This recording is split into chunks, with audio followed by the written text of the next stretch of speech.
Okay, dumako naman po tayo dito sa isa pang topic natin. Saglit lang po. Saan na ba yun? Sandali lang.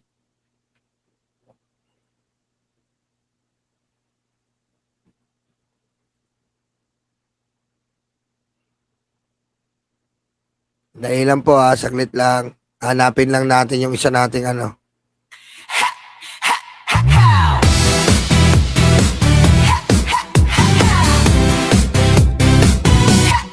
Mura ng mura, putang ina. Pati Diyos, tinakwi niya. Nakakulong nga ang Satanas, ang may ugaling. Okay, dumako na po tayo dito. Kumbaga, ipapakita ko po sa inyo. Ito po, kita nyo ha. Ito po. Ito po yung 160 hectare Kalatagan Solar Farm. A 63.3 megawatt solar plant with 200 panels in Kalatagan, Batangas. Solar Philippines, founded by billionaire politician Leandro Leviste, is facing, ayan po kita nyo naman po, 24 billion suit. Kita mo 160 hectares, putik ko. Grabe po kalaki ito. Kita nyo, marami talagang pera. Yan po si Leviste, 'di ba? Ginamit talaga ang gobyerno para sa sariling pakinabang. Aray ko. At nakakalungkot isipin na ganyan ginawa niya ng solar. Kaya isa rin niyang problema na ginagawa ni Leviste na sinasayang po ang lupang dapat sakahan. Diba? Sayang ang lupa. Dapat sinasakahan na lang kaysa napupunta sa'yo, manggagancho. Patayin mo si BBM? No joke.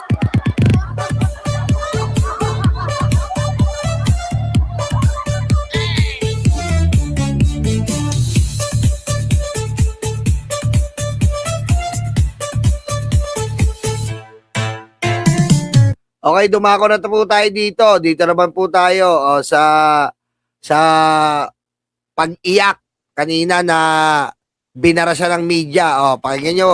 You have shares po. Nabanggit nyo may shares kayo. You're not currently involved in the Shares where? It's okay, I understand. shares Solar Philippines and SPNet. Under the 1987 Constitution, Article 6, Section 14, no senator or member of the House of Representatives may be directly or indirectly be interested financially in any contract with or in any franchise or special privilege granted by the government or any subdivision agency or instrumentality thereof, including any government-owned, blah, blah, blah, blah, blah. Your comment on this, kasi sir, under the Anti-Graft and Corrupt Practices Act, directly or indirectly having financial or pecuniary interest in any business contract in connection with which he intervenes or takes part in his official capacity or in which he is prohibited by the Constitution or by any law from having any interest, binaviolate niyo po itong Anti-Graft and Corrupt Practices. So is this your last question? It's a criminal offense. Ayan, tinatanong siya na yung ginawa mo ay violation sa Constitution. And so the question, your comment on that. Is this your last question? Yes, Who said that? Is that you saying No, that? no, or wait. Huwag ka lang umano, Topacio. Wala kang pinanalong kaso. Aray ko. Umepal ka pa Diba? Pag nakikita ka namin, parang sinabi mo na rin talo si Leviste. No, I'm citing po the... No, sorry. I'm citing po the... Citing po on Sorry, can I have the floor, please? Is this your last question? No, Yeah, I'm aware of that. Wait, give me your last question and then I'll answer all your questions together. Last question. So, question is, Sorry, you have I shares understand. po, and then Can you give your me- comment on this particular... And then can you give me your last question? After that, then I'll answer both at the same Sir, time. ganito na lang. Do you think that you violated No, wait. I'm gonna answer. Okay, Okay, but can you tell me your last questions? no, you have, question it yun. depends on your answer. Last sir. question No, yun. no. Hindi ka lang tanong. Okay, Okay, okay. wait, Oo nga. Oh, nagkagulo na. Kagulo na, nagkagulo. Sorry. I already announced that. Sorry, let me Yes, answer. let Let me answer. next question after, yes. Yeah, yeah.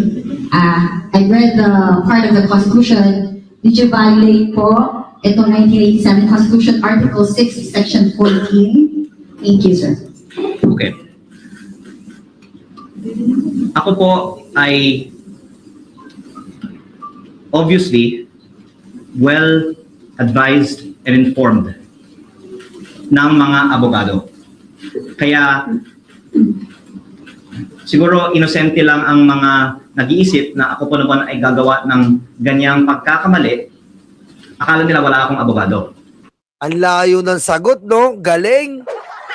Ang layo ng sagot, no?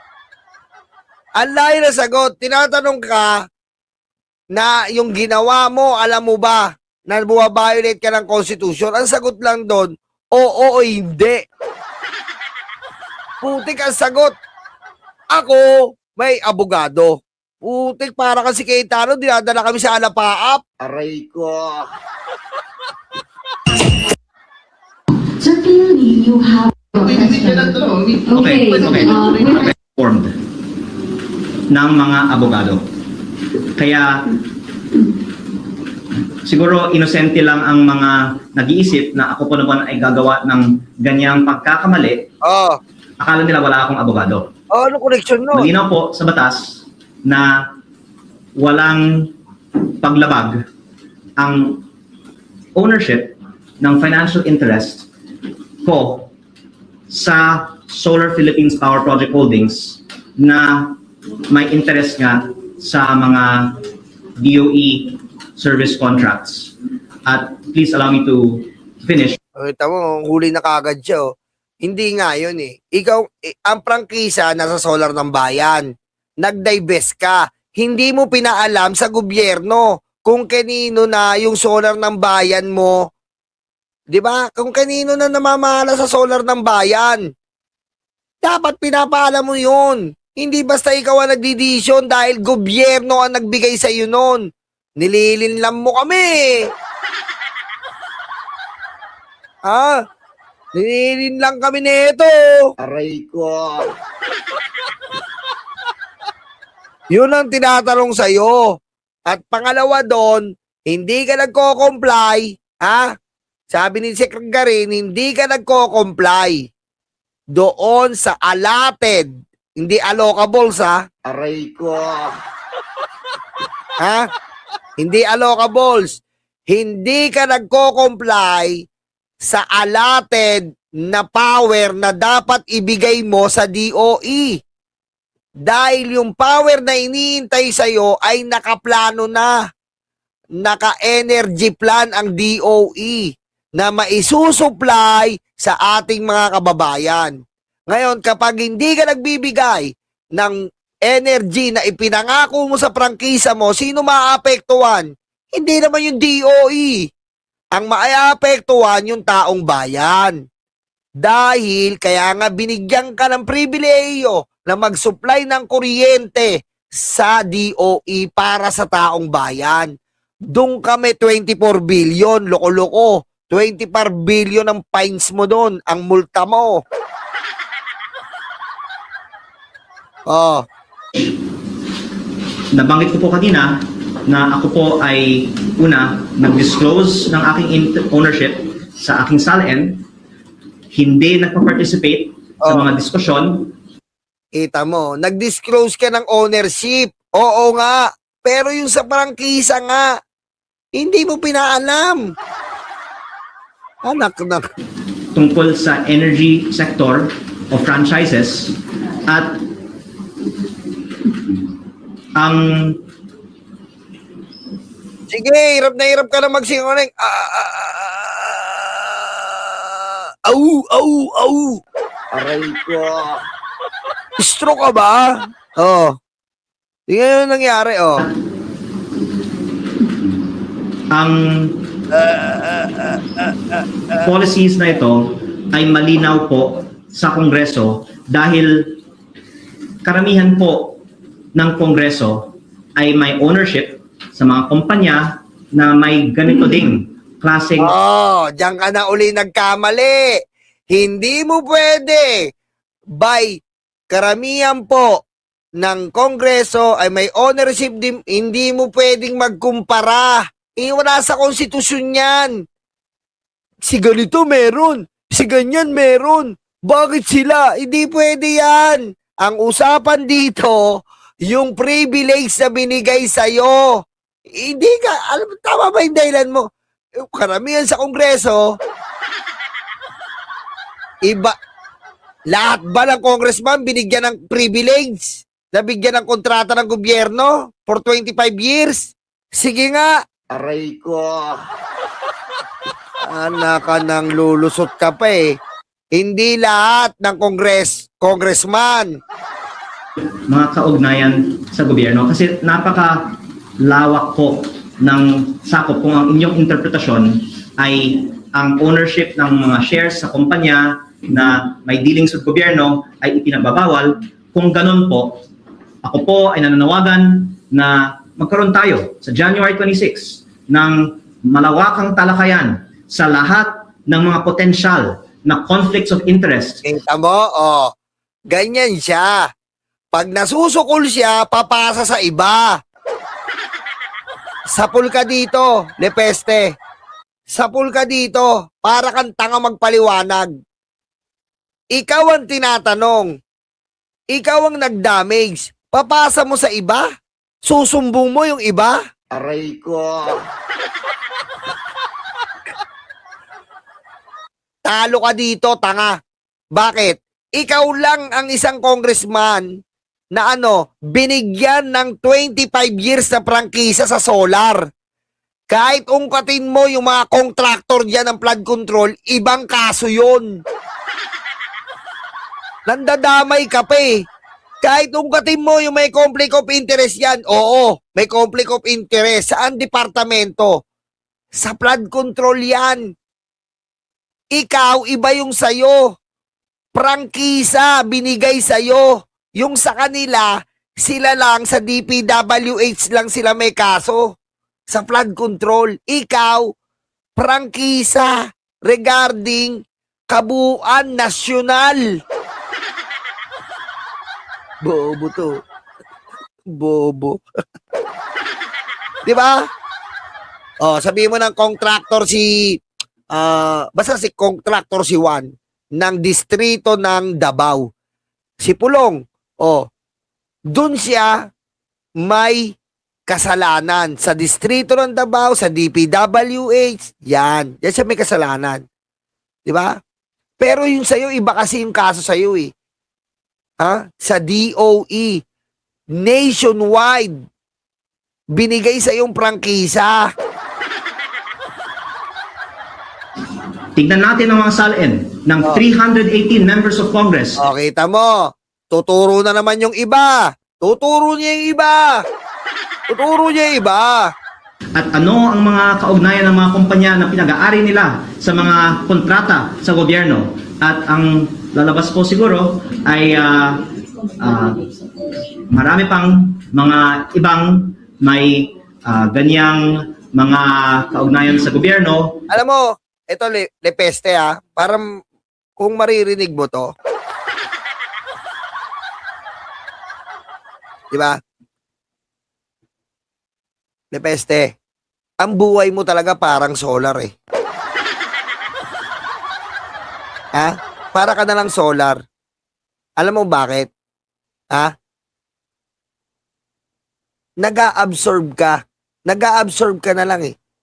Pero hindi ka makapag-produce ng liwanag. Diba? Para ka na ng solar talaga eh. Lagi ka na lang nag-a-absorb.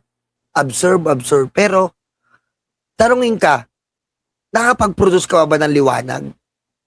Hindi na eh. Kasi, walang liwanag sa'yo eh. Bars yan Handa mo Yan ang bars from Yolo. Natuto ka Kailangan pag solar ka, nakakapag-produce ka ng liwanag. Kaya para ka lang talaga solar. Absorb ka na ng absorb, pero hindi ka na nakakapag-produce ng liwanag. Tandaan mo yan, ha? Remember that. Aray ko. O higit pa, at ang legal advice po is yung kailangan is disclose mo, tapos huwag kang magkaroon ng participation sa mga diskusyon sa Kongreso tungkol sa mga sektor ng kumpanya mo. Notwithstanding that, meron pang mga iba na may-ari, for example, ng construction company, pero may kaugnayan sa DPWH. May 25 years ba sila? Tanungin kita, kapag nag-construction company ka ba, dire-diretso kang 25 years magtatrabaho ka sa DPWH? Sige nga. Sige nga. Sige nga. Di ba dumadaan sila sa bidding? Di ba? Dumadaan sila sa bidding, Lepeste? Dumadaan sila sa bidding kahit contractor sila. Although nababraso nila, pero may bidding process. Oh. Although nababraso nila, pero may bidding process. At hindi 25 years nilang magagawa yun. Oh. Diba? Absorb ka kasi ng absorb araw-araw. Pero, hindi ka nagpo-produce sa amin ng liwanag. Okay? You understand that? Ayos, di ba? Oh. Diba? Absorb ka ng araw-araw. Pero hindi ka na nagpo-produce ng liwanag. Ha? Aray ko. O sa Public Works Committee. Pero ako, mas maingat ako. Hindi po ako nakikialam sa Energy Committee sa Pare Bini Rod, salamat. Saan ka nagpupunta? Kongreso. At so ang aking sagot sa inyong tanong ay no, walang issue. Kasi ito naman po ay ayon sa advice ng aking lawyer. And then meron pa akong isang dadagdagan pa, pero pwede niyo pong So yung tapusin. categorical answer ay hindi po kayo lumalabag dito sa Article Yes, 6, Section 14. categorically. Hindi. Kahit indirectly Opo. na Okay na ba tayo dyan? Okay na Pero tayo. ako po ay welcome sa, please let me answer. I welcome 6 hours committee hearing with both the franchises, energy, DICT, transportation, public works, lahat po ng Wala, maagang babagsak tong batang to. Patulad ni Mang Miao Miao. Yan po kasi, kaya nga ang kasabihan ng ating mga matatanda, di ba, gumalang ka sa kultura, gumalang ka sa sistema. Pag yung kultura kasi hindi mo, yung kultura na akala mo magigiba mo yung kultura ng Kongreso, hindi yung pagnanakaw Yung kultura ng Kongreso, di ba, akala niya magigiba niya. Akala niya lahat ng nakikita niya bawal. Lahat ng naano niya masisita niya, hindi ganon. 'Di ba? Kaya nga ang tawag sa iyo plebo. Kaya nga may plebo eh. Plebo ka pa lang, private ka pa lang sa sundalo, pabibo ka na, mga komite sa Kongreso patungkol Bagay kayo ni Miao Miao. Ikaw bibo, si Miao Miao bobo.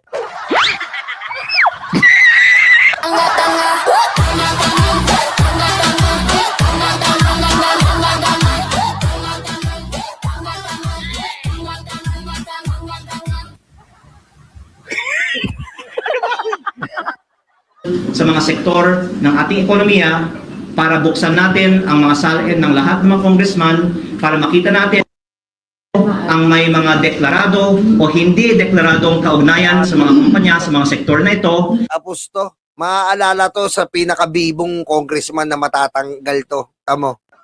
Wala to. Tapos to. Dahil ako po ay consistent sa ating advokasya para sa transparency, ako, i-disclose ko po lahat dahil ang ating categorical answer sa inyong tanong ay wala pong paglabag sa batas. Lalong-lalo po dahil i-disclose ko po itong lahat.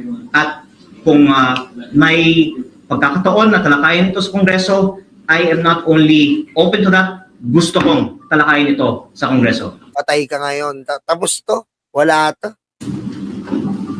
Last account. So that applies not just to the constitutional provision but also to the anti-graft. Yes, wala pong paglabag at hindi lang po ako bukas dito, gusto kong talakayin ito sa Kongreso. Pero kung, doesn't this sort of impair your position a bit? Kasi you didn't divest from SDPHI, but you're also on the crusade where you Okay, call out people who have conflicts of interest in construction companies, with people with very fair question. Unang-una,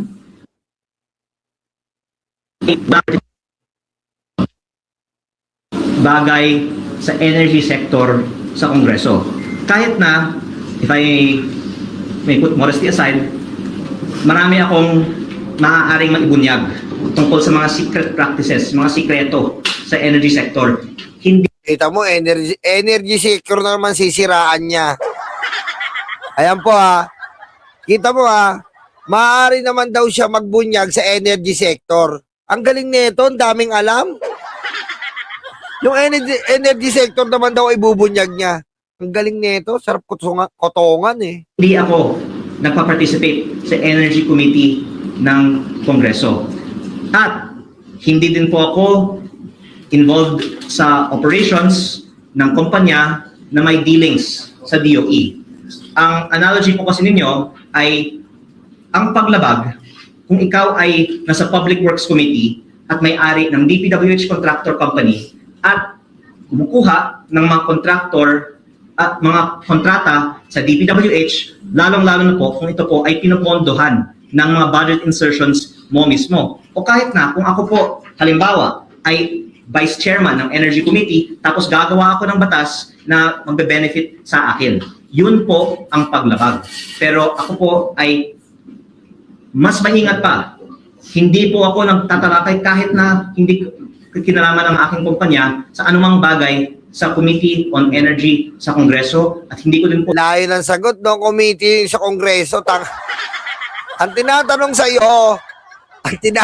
iyo, hindi ka nagko-comply sa DOE. Yung pinangako mo sa prangkisa mo, hindi mo natutugunan. Hindi mo ba naiintindihan yon? Dinadivert mo na naman kami. Para kasi Alang Cayetano, dinadala kami sa Alapaap. Anak ka ng po. Yun ang tanong. Binigyan ka ng pribileyo ng gobyerno, hindi mo tinutupad. Butete. Aray ko.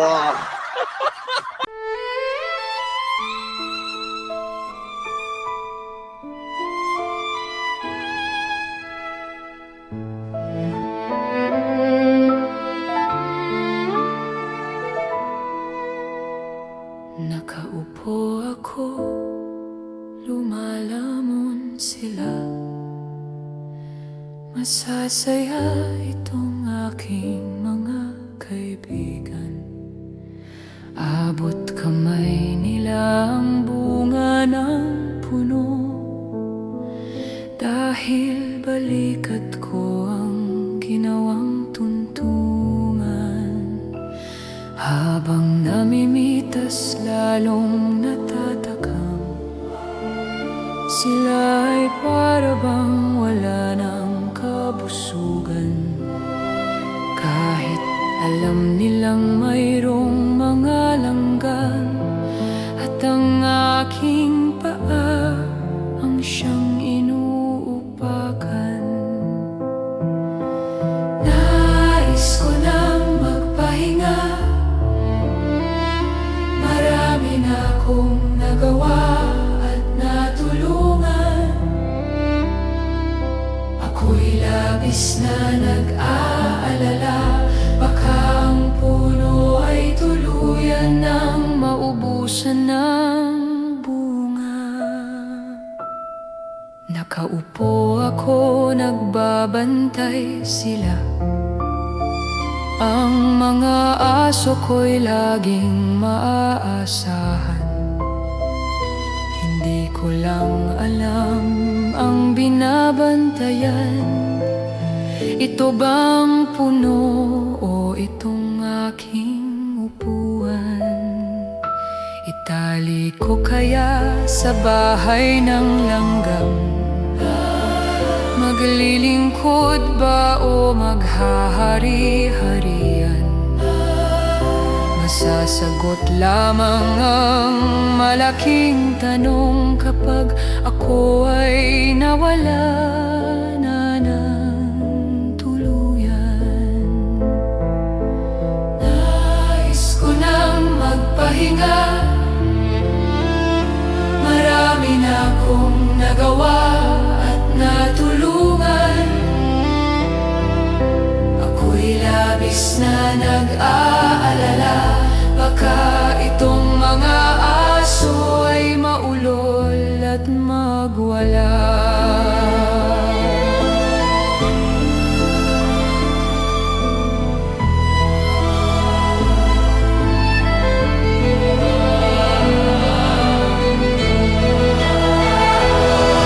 Daming naupo, walang solusyon. Daming nangako, naging ilusyon. Ikaw ang sagot-sagot sa aming tamong-tamo. Ikaw ang boses sa aming bulong.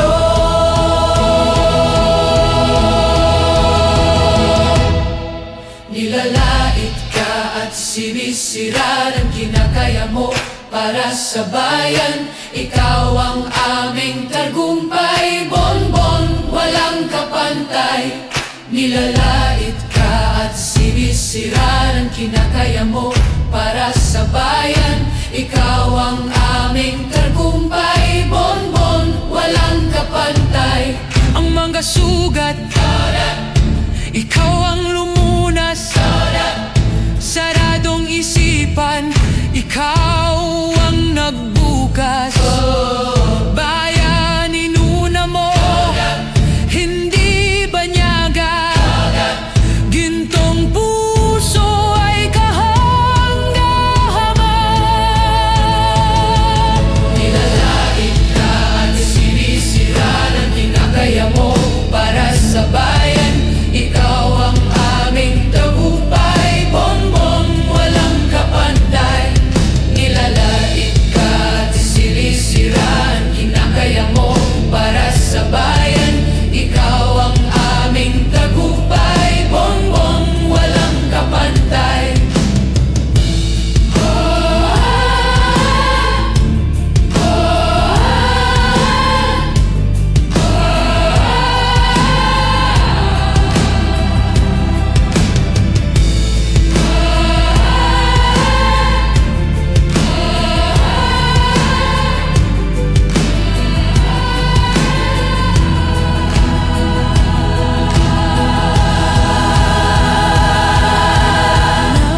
Nais ko nang magpahinga,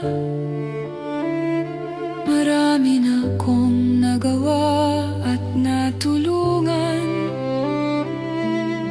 Ako'y labis na nag-aalala, baka itong mga aso ay maulol at